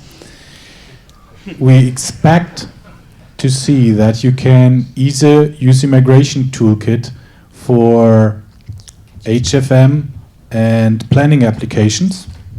So use the toolkit, get them to DRM, and manage the dimensionality with DRM for those two types. Or you go through the migration step with LCM, and it will be converted to classic apps. So that's for planning and HFM. For HPCM, you have to use DRM, as we never had like a dimension admin tool for HPCM. It went initially already into EPMA, so that's why for HPCM you have to use DRM. Sorry? DRM or classic? DRM's never built into HPCM. Sorry, I didn't get that. DRM into HPCM has always been by classic files. Is there a related equivalent of outline to create? So you're asking about a migration utility for HPCM to DRM? So DRM can actually push its dimensions to the target tools. I don't know that detail. Sorry. I don't know. But I can figure that out. If you can get me your contact details afterwards, I'll try to figure that out. I think whatever question hasn't been answered here, we can use the group and just ping it on the group, and then we forward it to Andrea and to Mark. That's not a problem. Just remember also what Andrea showed us earlier. 11.124 is 11.2. 11.2 is the platform. 11.124 is the EPM entity. So if you've already got 11.124, your applications are already ready for 11.2. It's just that if they are EPMA, you need to think about planning. You could convert it to Classic today. You don't need to wait for DRM or EPMA to go before you get there. Like FDM to FDMEE, you could have done that already before you get to a later version. So absolutely, 11.124 is it's 11.124. Workable. They workable. You can't have, for example, 50 dimensions in members. That won't work. You wouldn't want that because FDM can't manage it. No. So what would be the maximum? Don't know. It's unlimited, so keep stretching it. Put another one and see if it works. Put another one and see if it works. And by the way, Maestro still works on 11.2. Thanks, Noel, for that one. Yeah. Well placed. Who's next? Yeah, sure. Okay. Okay. On the dashboard reporting or reporting on the cloud, can you have the numbers extracted from different modules like EPPS and FCCS, or is it just a single one? Yeah, so the management reporting capabilities in EPRCS, which was the old name, there you can, that's the whole point, to bring everything together from different sources. But even if you can bring something into SmartView, like you have a table that you do in BI or in anything else, and you want to keep that format and everything, just the numbers, then through SmartView you can bring that in. So that's the intention, to be able to combine. And that's why we see people using it, our own CSM, so customer success managers. They're a team kind of outside of support and outside of development, focus on customer success. And they have different questions to help to see where customers are and what they're doing and so forth. And they put that all in narrative reporting because it's a process. People contribute. These are the templates they use. This is the information they can share. And it's just all put together in narrative. So it's not the intention, really, that was intended for EPRCS. But it can be used in any case where you need this collaboration and where you need to bring different sources of data together. Can I ask a question? So you have to do row by row, otherwise we'll be running everywhere. So I'll be with you in a second. So a question about FCCS and HFM on-premise in terms of functionality. Originally when FCCS was launched, we were told it was the replacement for HFM, and then there was a slight change in tack in terms of it's a different product and they should work in conjunction with each other.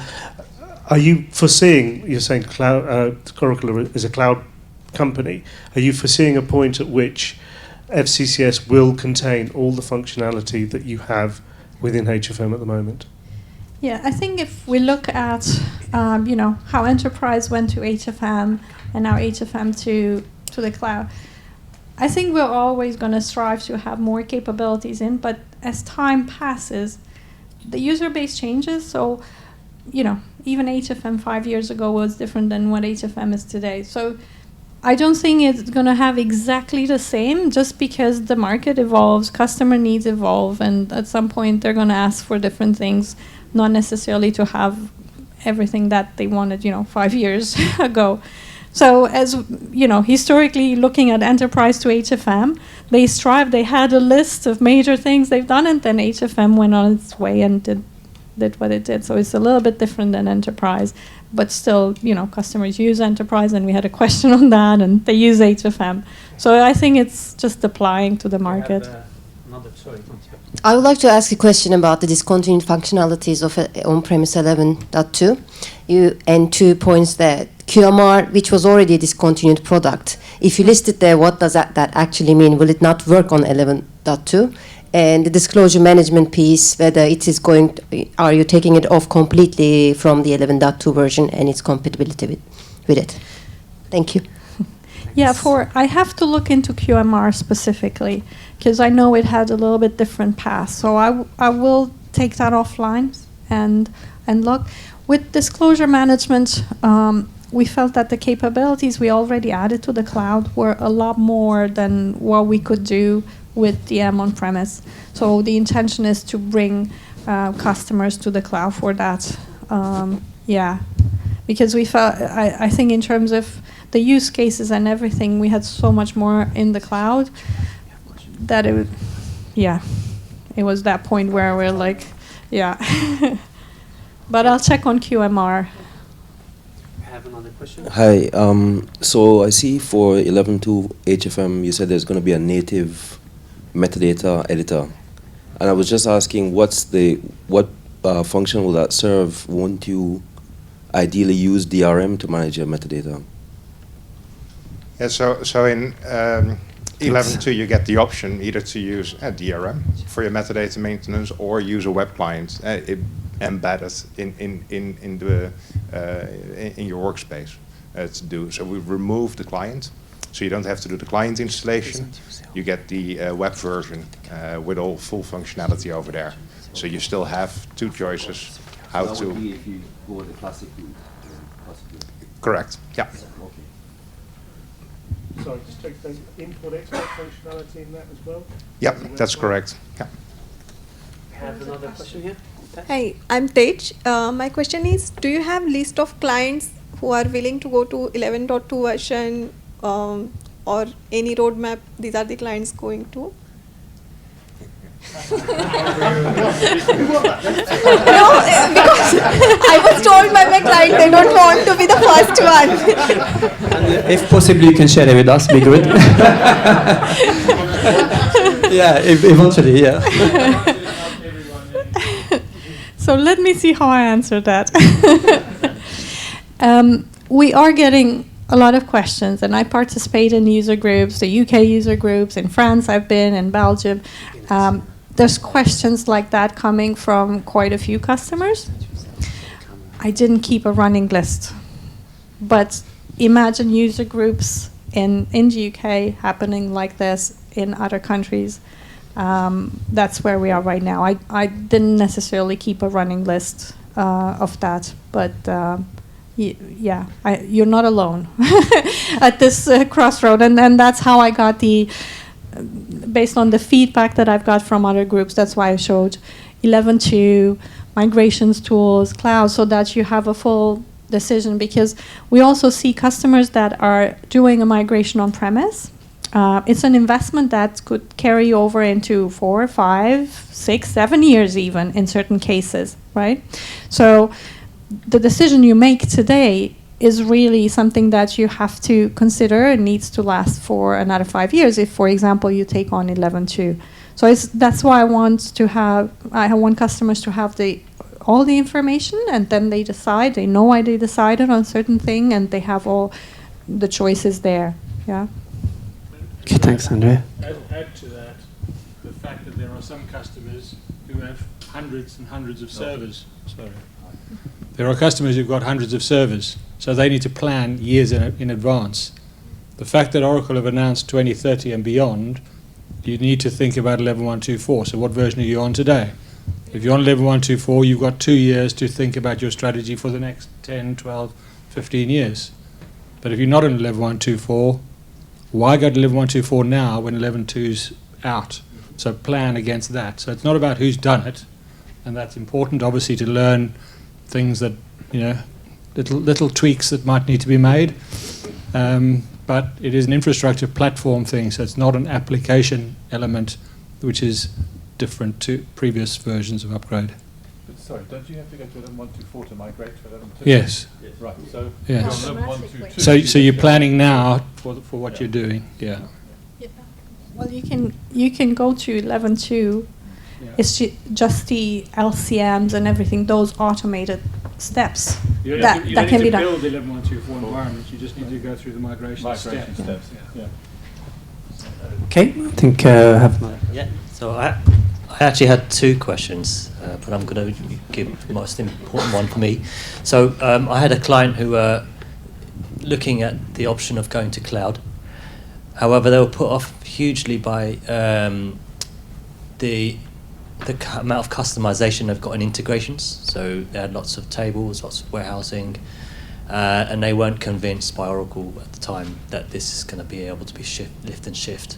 Is Oracle doing more to think about these kind of things? Because I think they're not alone as a client. I think there's going to be many clients who've got lots of customizations. Yeah, and I think that's a question for any of the apps, not just for EPM. So I'll answer just for EPM because I'm not specialized in the other ones. So we do see customers that have a lot of customizations, and the intention is to ensure that they can carry over a certain level. But one of the benefits of going to the cloud is that you are patched you get the patch every month, you are updated, you're on the latest release, whatever you develop carries over, and it's all that kind of streamlined capability that is why customers go to the cloud.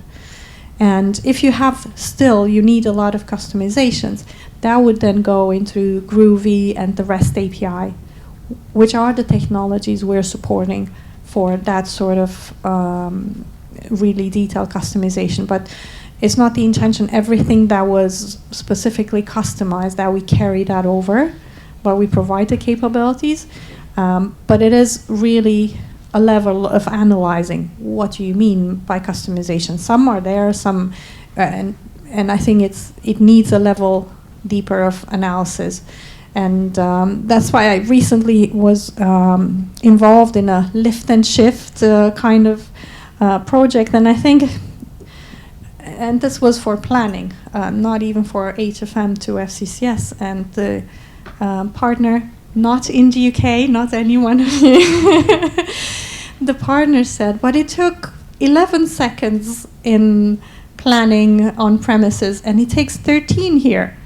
And I was like, wow, there's different hardware, different version of the software. Everything is different. Besides that, this was called planning, and the other one was called planning. And people still expect exactly the same. And I said, but did you follow some of the best practices? And we shared, and some of Mark's colleagues in the team shared best practices, and we got it well below 11 seconds. But it's that sort of thing when it's hard to compare. They have a server with a certain amount of memory, with a certain CPU, where it gives a certain performance for on-premise. We have a standard setup. Well, there's a couple of standard setups in the cloud that are not necessarily the same. So it's hard to compare. But if the customer says, I want, when I click here, a performance of 11 seconds, then that's what we're trying to achieve for them. Yeah?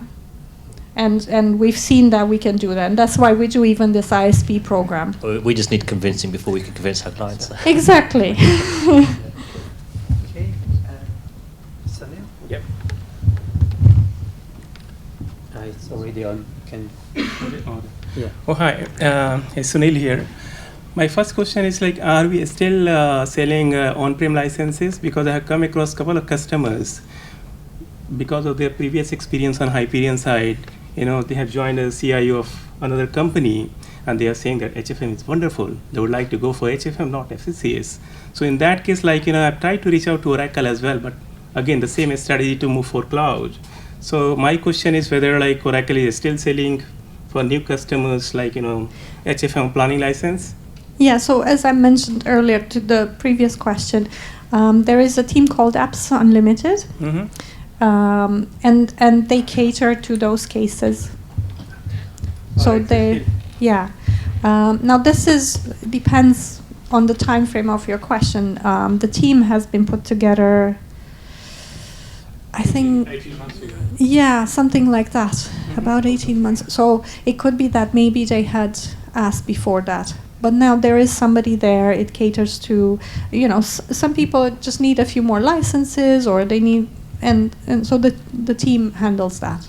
There's 63 Apps Unlimited account managers, customer relationship, sales guys, call them what you want, across Europe, South Africa, US as well. And they work in hand with the cloud guys to help you with whatever customer requirements you have, on-premise to cloud, only on-premise, and that sort of thing. So to be honest, I don't know exactly how many there are, but thanks, Noel, for your support. So are we saying if we migrate, from planning 11.23 to 11.22, 11.2, sorry, the customer doesn't need to worry about the licensing? Is it the same license, or does he need to purchase an extra license? Questions keeps coming up quite a lot. No, there's no. I mean, if they're compliant and they just want, for example, to migrate planning from 11.123 to 11.2, yeah, the licensing is there. Okay. So no extra unless licenses. they want to expand or change anything, there's no. Okay. Are you referring to when we had the enablement fee, System 9? No, that's not. That's not the case. That's not the case. Okay. No. All right. And I have a question actually. So to Mark. If we have someone on 9.3.1 and is trying to go to 11.2, so obviously there's a huge gap. Okay, we agree. Now we know that 11.24 is quite similar to 11.2, especially for iSpace. Now you have actually to get your 9.3.1 to 11.24, right?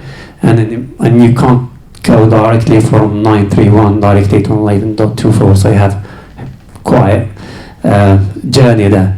So how you guys are planning to do this? I mean, from an Oracle point of view, I mean, we know, but... okay, so if someone is still on 9.3.1, that's a very, very, very old release. Exactly, and there is a lot of them still out there. So to get in a supported pass to 11.2, it's a lot of work. Just reach down. I don't know I don't know from the top of my head how many intermediate steps you need to take. So yeah, it may be a good idea even to start over. So yeah, we would need to go through the documentation to figure out 9.3.1, what's the next step. I guess you need to go to some 11.11 release, then you got to go to 11.1.2 at some point, and 11.1.3, 11.1.4, and finally to 11.2. So yeah. So I mean, you don't need to set up an environment, production-like environment, but you would at least need to have like virtual machines where you go through and do the upgrade steps. Yeah.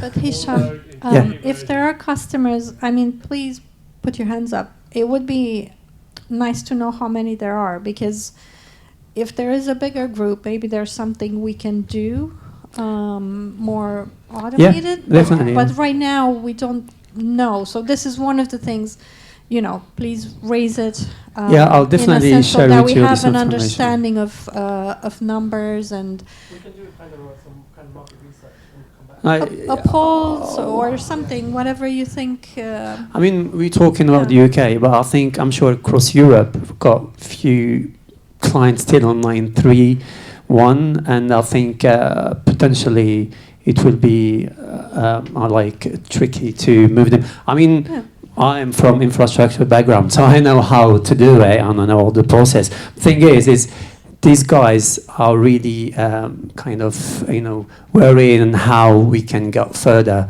from this really old version. But okay, we'll share with you all this detail. So I think we have Mayak with you. Hi, my name is Mayank, and my question is on archiving thing on the cloud applications. So with on-premise applications, we always have capability to create application as a backup and keep it using for many years. But with the cloud application, there is no such facility. So how we are taking archiving thing in cloud modules? So I'll pass it on to Mark. Mostly, get ready.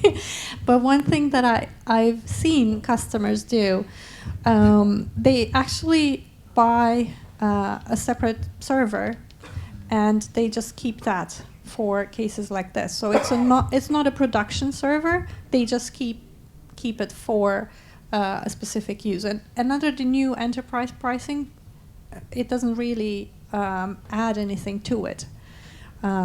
But specifically for archiving, I'll put it on the technical bit. I'll put Mark on the spot.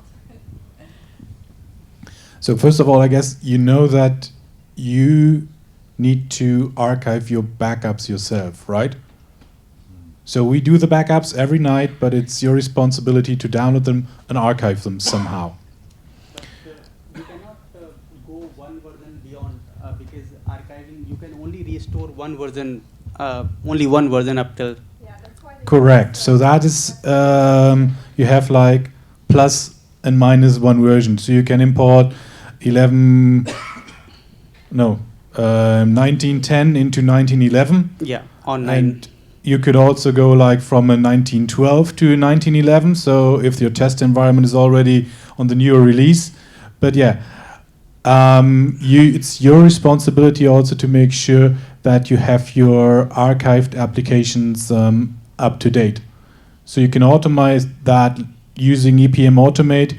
You just pull them up on a monthly basis, run through the upgrade steps, and take another backup and put it back to your archive. So you mean to say like another application instance basically for archiving thing as well, like because unless there is another application instance, you cannot set up your archive applications. So just like in HFM, there used to be 7-year backup thing that you need to maintain 7-year backup for some regulatory reporting purposes. How can this be done in FCCS kind of application where patches comes every month and So one option is to have just another environment to do that. If you don't have that, you could automate something in EPM Automate. You just use your test environment for that. So you take the backup from your test environment on a Friday night, you archive that, you upload your old archive data, make sure it's upgraded, takes that backup down, and then you restore that back again with EPM Automate. So either you have another environment or you spend some time automating things so you can use the existing environments for that. Thank you, Mark. I think Actually, we are short of time. You do get two environments with a subscription. There's the pre-production and the production. So Mark was saying on the pre-production environment, you can do the update and then upload whatever you had there originally. It's not completely confirmed that that environment will work in the same way. So it is not 100% sure that your data or application is secure, because we have seen this thing a couple of times that yes, even after patching, monthly patching, application is not working at all. So and Oracle only keep 5 days of backup with themselves, and obviously client keeps backup daily, but it's not always possible to restore the application in the same way how it was before patching. So if there was a bug there, we'll raise it and fix it. Yeah, I think we can address this question later. I mean, in depth. I mean, we're running a bit of time already, already 1 o'clock. So, just quickly. Okay. Yeah, I just wanted to come back on the point that you made earlier about customizations, and you mentioned that in the cloud, Groovy scripting and REST API are sort of the enablers for that. I was wondering, in the 11.2 release, is there going to be parity of functionality in terms of Groovy and REST with what's in the cloud? So in future, if you wanted to move from on-prem to the cloud, you could just lift and shift your customizations? Because I know at the moment there are discrepancies between the functionality on-premise and what's supported in the cloud. So I'm not 100% sure I understood the question, so I apologize if I didn't. From my understanding is it's different technology for on-premises, and we have APIs, not for HFM, but for others. Well, we have for HFM as well, but not the Java one. And they're different tools. So Groovy and the REST API are tools for Java-based applications where HFM wasn't. Well, if you're on 11.2.4, 1.2.4. So the on-premise planning, which is the same technology, differences within the REST API, and also Groovy support on-premise in the current version, which makes it difficult to migrate those changes into the cloud if you wanted to do a migration path. Surely with the 11.2 release, where it's meant to be an ongoing rolling update, I was just wondering whether there's going to be an attempt to get some parity in functionality. So if you ever did want to move off an 11.1, 11.2 on-premise application in the future, you could just move that into the cloud and know that those, what should be standard API functions, would work. Currently they don't. Okay, so I think we have to, as far as I know on the roadmap, I haven't seen that capability, but I'll look into it and let you know where we have that. But I haven't. Did you guys see? Yeah. Good question. Thank you. You got us puzzled. I have a really quick question to you guys. On HFM side, do we still have the HSF data source process running? And yes. Yeah, okay. All right. Cool. And what about shared services? Is it still CSS, or do we still have CSS on technology? When you say CSS, you mean you still have shared services in 11.2? Yeah, so that's what I mean. We are giving you a moving to repository, right? So. Correct. So we're not using CSS anymore. What do you mean by we're not using CSS? Shared services will be there. Okay, cool. Hello, I'm Daniela from Vodafone. I have two questions. Profitability and cost management applications. How easy is it to move into a cloud and on-premise application? We're talking about a ledger application. Has the design or architecture in cloud changed comparing to on-premise? Do we have to think about redesign, reengineering, or is it a simple exercise? So for HPCM, we had 3 different types of application. In the cloud, we have one, and it's the one you named.